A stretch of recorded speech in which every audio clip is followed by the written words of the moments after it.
Née de la volonté de quelques vétérinaires, cette banque de sang est aujourd'hui devenue une composante essentielle des services d'urgence et de soins intensifs outre-Quiévrain. Quand c'est un chien qui arrive en urgence parce qu'il a une hémorragie très sévère, là il faut le sang. Dès qu'il arrive, dès qu'on voit qu'il en a besoin, il faut lui en donner.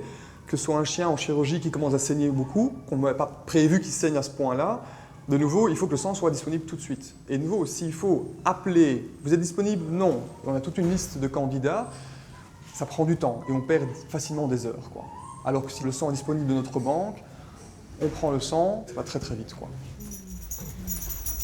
Pour pouvoir donner leur sang, les chiens doivent être âgés de 1 à 10 ans, peser au moins 25 kg, ne jamais avoir été transfusés et, pour les femelles, ne pas avoir eu de portée.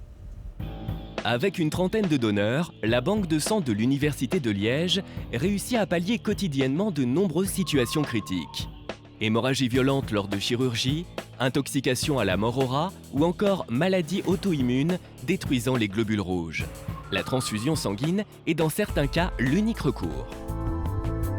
Comme chez les humains, il existe plusieurs groupes sanguins chez le chien, mais tous peuvent être utilisés indifféremment lors d'une première transfusion.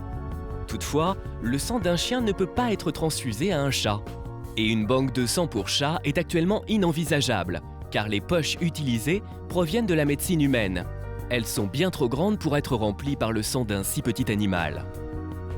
Au moment où on a besoin, on trouve un chat donneur, et alors on prélève dans des seringues, et là on transfuse directement en sang complet sur le chat qui en a besoin.